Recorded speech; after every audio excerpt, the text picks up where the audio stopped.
اب میں دعوت خطاب دیتا ہوں خطیب نکتہ دان صاحب ذوق مطالعہ برادر مکرم حضرت مولانا اللہ دیتا شاکر صاحب کو آپ شیخن کہ وہ تشریف لائیں اور 15 سے 20 منٹ کے اندر اپنی معروضات پیش کریں۔ حضرت مولانا اللہ دیتا شاکر صاحب۔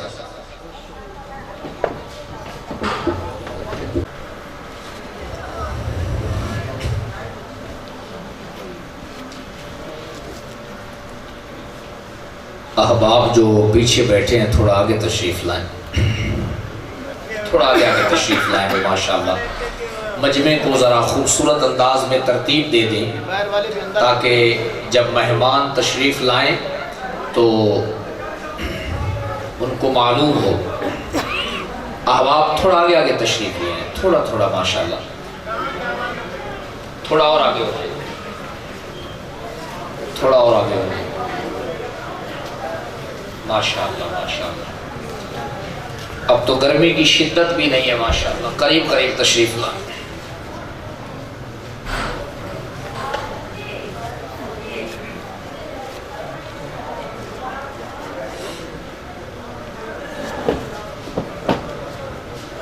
یہ باہر والے حضرات اندر کیوں نہیں آتے؟ نحمده ونصلي ونسلم على رسوله الكريم اما بعد فاعوذ بالله من الشيطان الرجيم بسم الله الرحمن الرحيم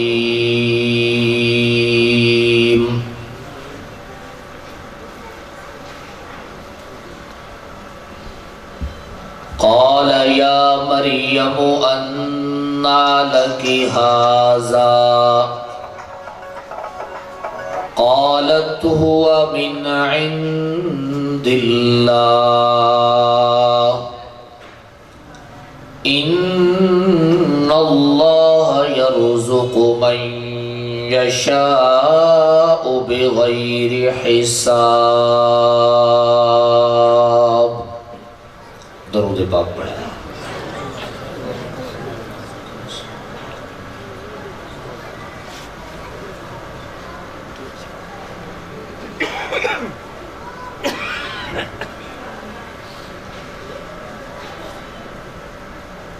بہت ہی خوبصورت پروگرام جو کہ مرکز توحید و سنت میں سجایا گیا ہے۔ اللہ رب العزت اس پروگرام کے لیے جن دوستوں نے مال دیا ہے، جنہوں نے وقت لگایا ہے، جنہوں نے اس کی کامیابی کے لیے دعائیں کی ہیں، اللہ سب کی محنت کو اپنی بارگاہ میں قبول فرمائے۔ یہ ایک مذہبی اور دینی پروگرام ہے، اور دین کا جو مرکز ہے مسجد، اس کے اندر اس کو منعقد کیا گیا ہے۔ تو دین جو ہے وہ بہت ہی بارونق ہے،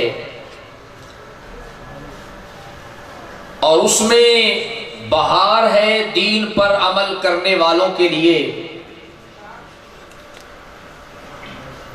تو عام طور پر دین کی برکات کا تذکرہ ہوتا رہتا ہے۔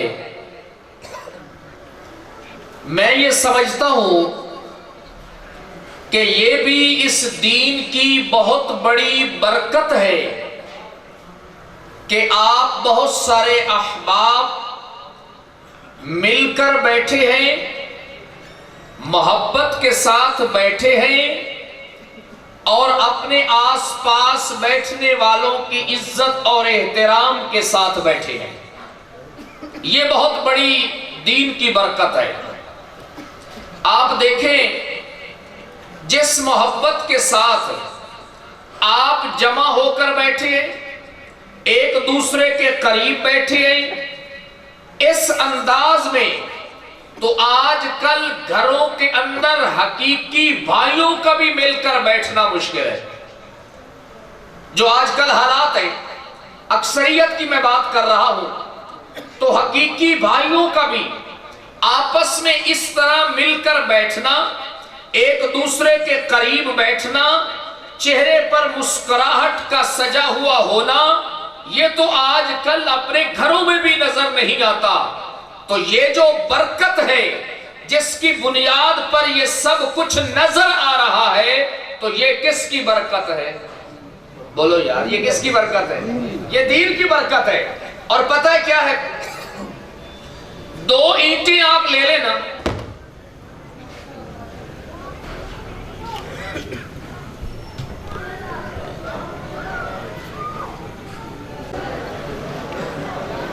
اللہ اکبر. جی توجہ فرمائیں احباب،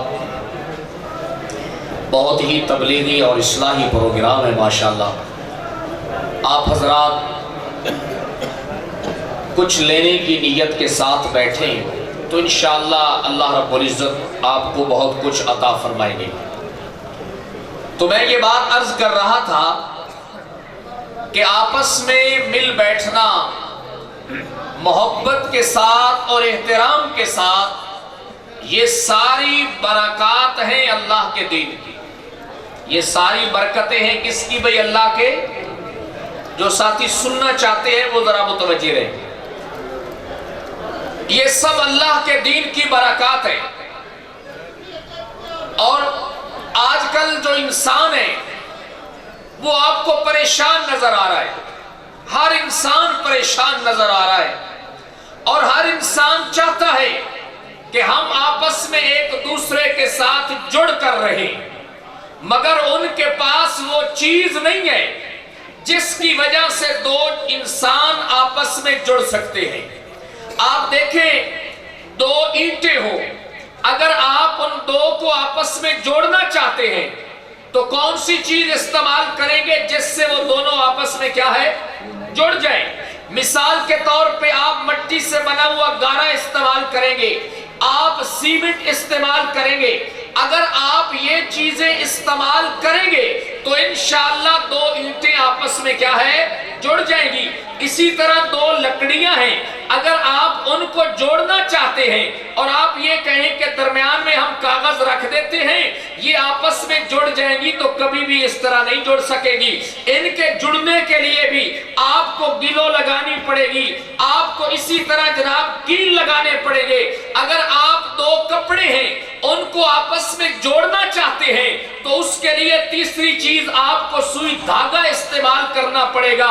کوئی بھی 2 چیزیں اس کائنات میں ایسی نہیں ہیں جن کو جوڑنے کے لیے تیسری چیز کی ضرورت نہ ہو. جس طرح 2 اینٹوں کو جوڑنے کے لیے تیسری چیز کی ضرورت ہے، 2 کپڑوں کو جوڑنے کے لیے تیسری چیز کی ضرورت ہے، 2 لکڑیوں کو جوڑنے کے لیے تیسری چیز کی ضرورت ہے، 2 کاغذوں کو جوڑنے کے لیے تیسری چیز کی ضرورت ہے، 2 انسانوں کو بھی آپس میں جوڑنے کے لیے تیسری چیز کی ضرورت ہے، اور اس تیسری چیز کا نام ہے صرف دین. وہ کون سی چیز ہے؟ دنیا کی بنیاد پر، نفسانی خواہشات کی بنیاد پر نہ پہلے کبھی جوڑ ہوا ہے نہ قیامت تک ہو سکے گا. پہلے بھی انسان جو آپس میں جڑے ہیں، جن کے دل ایک دوسرے کے ساتھ ربط ہوئے ہیں، جن کے دلوں کو اللہ نے مضبوطی سے جوڑا ہے، تو وہ بھی جڑے ہیں تو کس کی برکت سے؟ دین کی برکت سے. اگر میں اور آپ اپنی زندگی کے اندر جوڑ پیدا کرنا چاہتے ہیں، ایک دوسرے کے ساتھ حضرات صحابہ کرام کے نقش قدم پر چلتے ہوئے محبت احترام پیدا کرنا چاہتے ہیں، تو وہ تیسری چیز ہمیں کون سی استعمال کرنی پڑے گی؟ تو دین ہے جوڑنے کے لیے. اب ہر آدمی اکثریت کے اعتبار سے ایک دوسرے سے ٹوٹا ہوا ہے، ایک دوسرے سے الگ ہے، ایک دوسرے سے بکھرا ہوا ہے. اس کی وجہ کیا ہے؟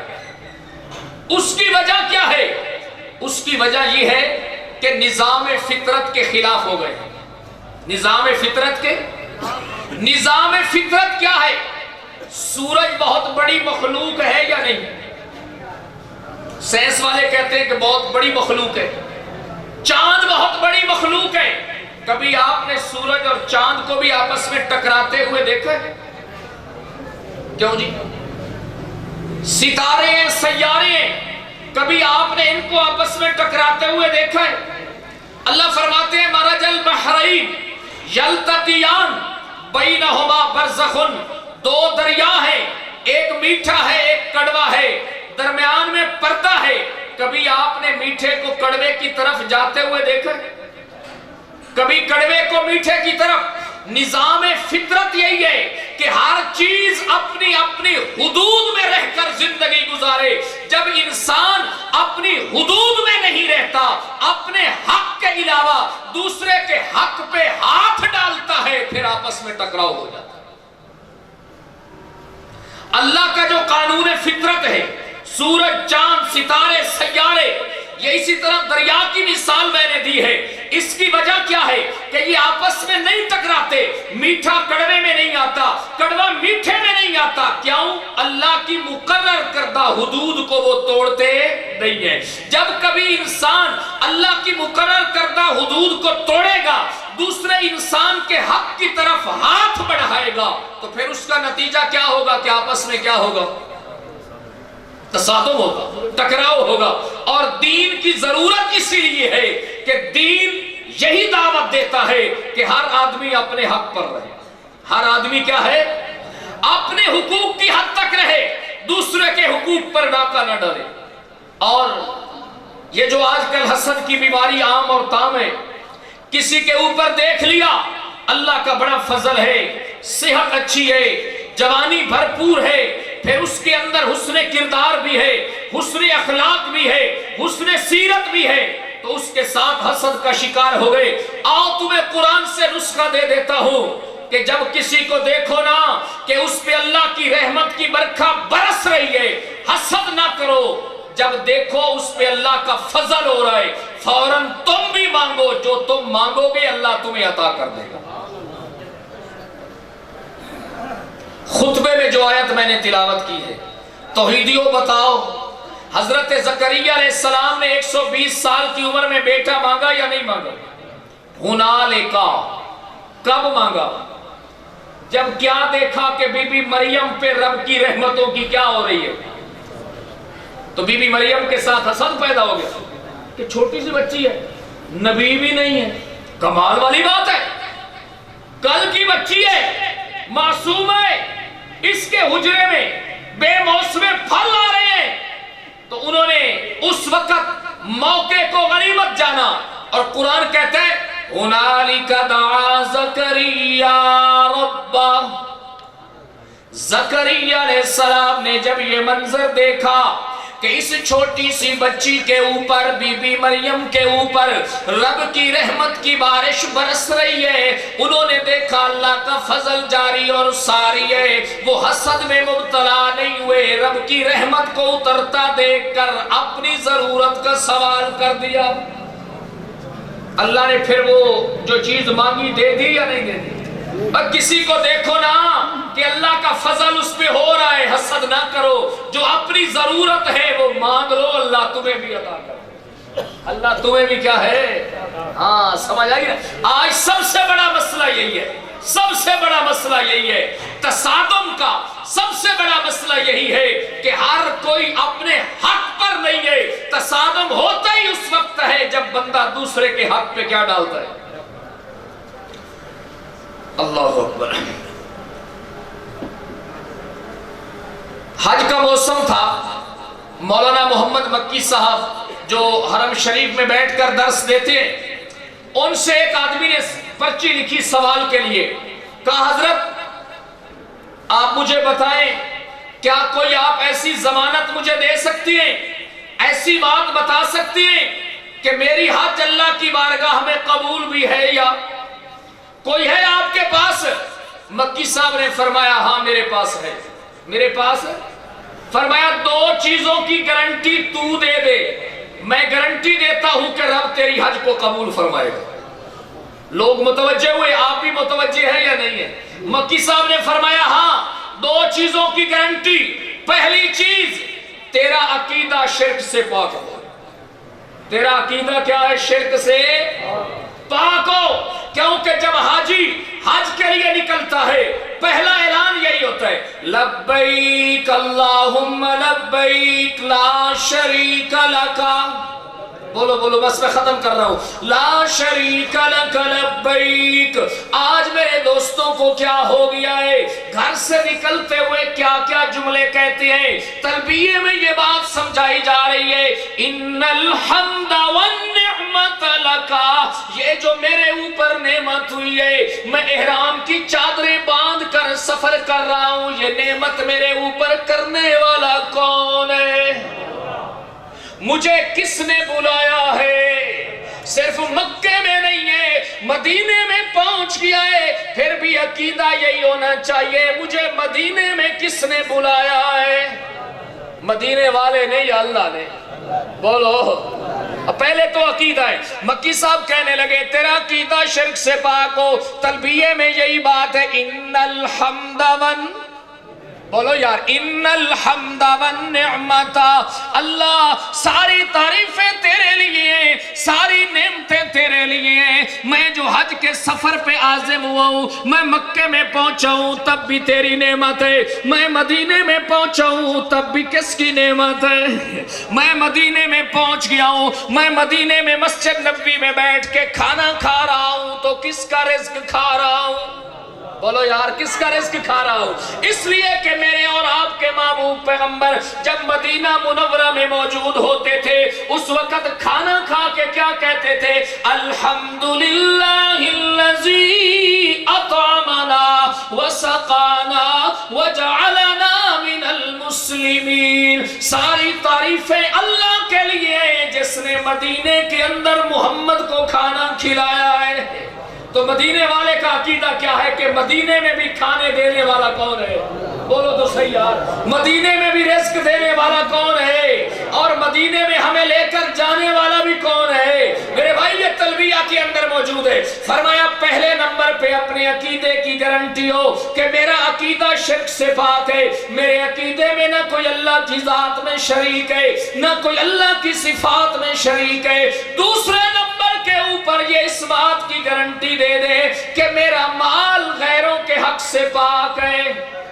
میرا مال کیا ہے؟ غیروں کے حق سے. فرمایا یہ دو گارنٹیاں تو دے دے، میں محمد مکی تجھے لکھ کے دیتا ہوں کہ اللہ تیری حج قبول فرما دے گا. تیرا عقیدہ شرک سے پاک، تیرا مال غیروں کے حق سے. اور یہ جملہ لکھ کے لے جاؤ. مکی صاحب کہنے لگے اوے حج پہ آنے والوں، تم نے بیت اللہ کے گرد بڑے چکر لگائے ہیں. یاد رکھنا بیت اللہ کے گرد لگنے والے چکروں سے لوگوں کو دیے ہوئے چکر معاف نہیں ہوں گے. بیت اللہ کے گرد لگے ہوئے چکروں سے لوگوں کو دیے ہوئے چکر معاف نہیں ہوں گے.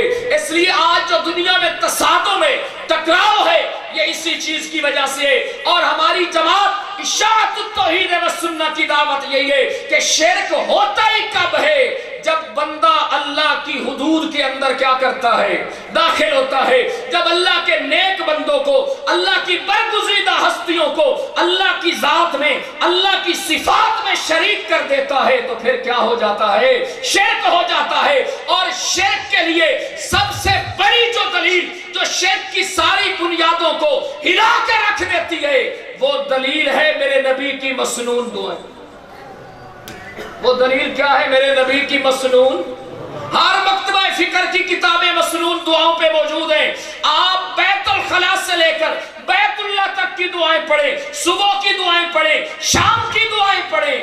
ہر دعا کے اندر میرے نبی نے اس کام کے ہونے کی بات کی نسبت کس کی طرف کی ہے؟ بلند آواز سے بولو ذرا، کس کی طرف کی ہے؟ کہ یہ کام بھی کرنے والا کون ہے؟ اس کام پر بھی کس کا شکریہ ہے؟ ایک دعا سن لو. اللہ کے محبوب پیغمبر صلی اللہ علیہ وسلم کی بھی دعا ہے، قرآن مجید کے اندر بھی دعا ہے. سارے اشکالات ختم ہو جائیں گے. دوسرے پارے میں دعا ہے. فرمایا ربنا آتنا فی الدنیا. بولو یار. صحیح مسلم میں جب یہ آئی ہے نا تو شروع میں اللہم کے الفاظ بھی ہیں. قرآن میں ربنا کے ہیں، حدیث پاک میں ساتھ اللہم کے بھی ہیں. ربنا آتنا فی الدنیا. یہ سب پڑھتے ہیں یا نہیں پڑھتے؟ پتہ نہیں پھر کون سی بھلائی ہے جس کو لینے کے لیے قبروں پہ چلے جاتے ہیں۔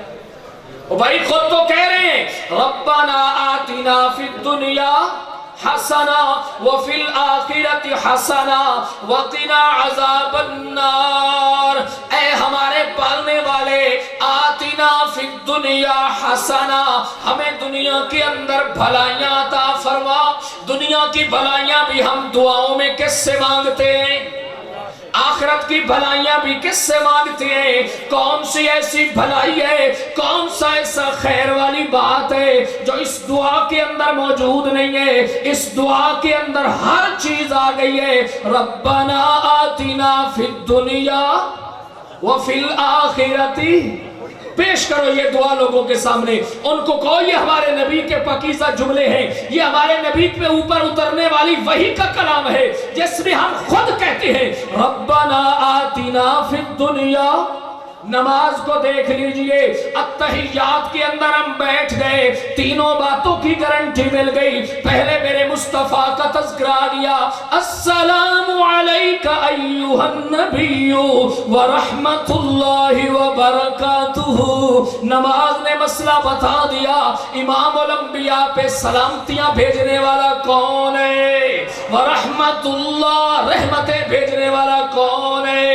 وبرکاتہ، برکتیں بھیجنے والا کون ہے؟ اچھا جی، وہ تو امام الانبیاء ہیں، اللہ کی مخلوق میں ان سے بڑھ کر تو کوئی ہے نہیں ہے کہ ان کے اوپر کوئی اور بھیجے، اس لیے السلام علیکہ ایہا النبی ورحمت اللہ وبرکاتہ۔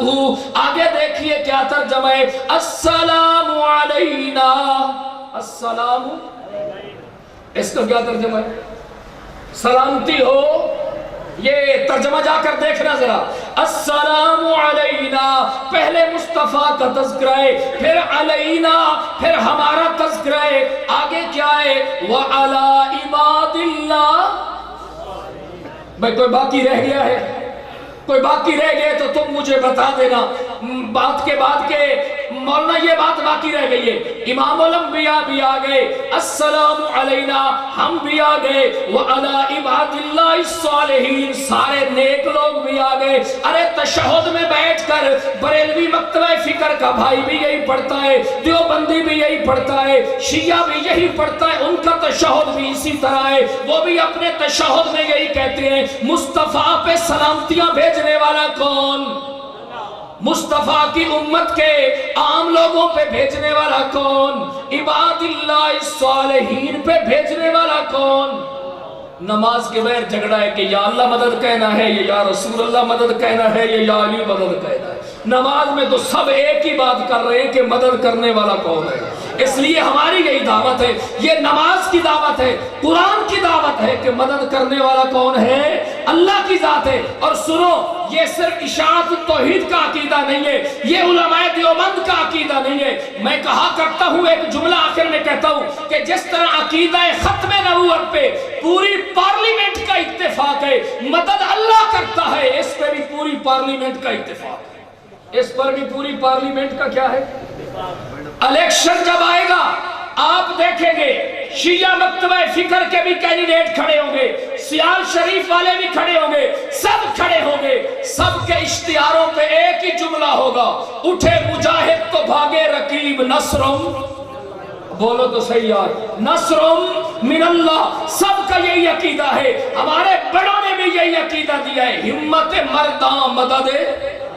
اللہ مجھے بھی اور آپ کو بھی ان گزارشات پہ عمل کرنے کی توفیق نصیب فرمائے۔